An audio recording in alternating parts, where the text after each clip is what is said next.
पंतप्रधान नरेंद्र मोदी यांच्या 400 पारच्या स्वप्नपूर्तीसाठी आणि खासदार नवनीत राणा यांच्या वाढदिवसानिमित्ताने अमरावतीच्या हनुमानगडी या ठिकाणी 501 जोडप्यांच्या हस्ते होम हवन आणि महायज्ञ केले गेले।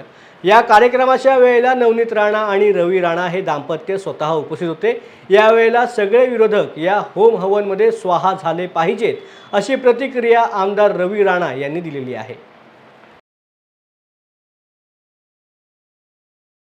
आज या ठिकाणी हनुमानगडी जे हनुमान चालीसा ट्रस्ट जे स्थापना झाली त्याचा पूर्ण जे हनुमान चालीसा ट्रस्ट जे आहे ते उद्धव ठाकरेंनी जेव्हा खासदार नवनीत राणा मला जेलमध्ये टाकलं त्यानंतर ही ट्रस्टची स्थापना झाली। 111 फूट उंच त्या ठिकाणी बजरंगबलीची मूर्तीची स्थापना होत आहे, काम सुरू आहे। त्याच पवित्र धर्तीवर हनुमानगडी या ठिकाणी नवनीत राणांच्या वाढदिवसानिमित्त आणि भाजपचा स्थापना दिवस हा सुद्धा या ठिकाणी साजरा होत आहे। 1000 पेक्षा जास्त जोडप्यांनी या ठिकाणी हवनमध्ये भाग घेतला, आहुती समर्पित केली। या विश्वाच्या शांतीसाठी, शक्तीसाठी, सगळ्यांच्या डोळ्यामधले स्वप्न पूर्ण करण्यासाठी आणि नवनीत राणा प्रचंड बहुमताने निवडून आल्या पाहिजे यासाठी सगळ्यांनी प्रार्थना केल्या हनुमानगडी या तीर्थक्षेत्रावर।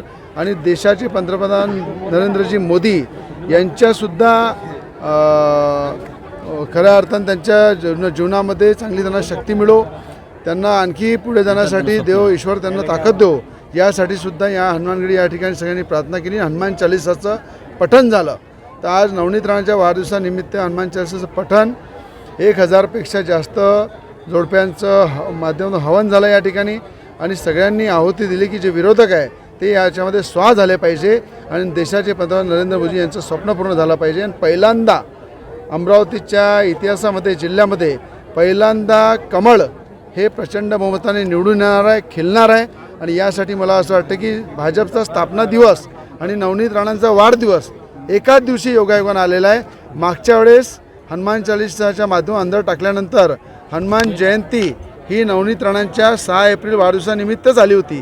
तर मला असं वाटते हनुमानजीची कृपा आणि कुठे ना कुठे भाजपचं तालमेल हे नवनीत राणांच्या जीवनामध्ये जुळलेलं आहे आणि त्याची शक्ती म्हणून त्या मैदानामध्ये उतरले आहे आणि कमल अमरावतीमध्ये लाखोच्या मतांनी खिलणार आहे।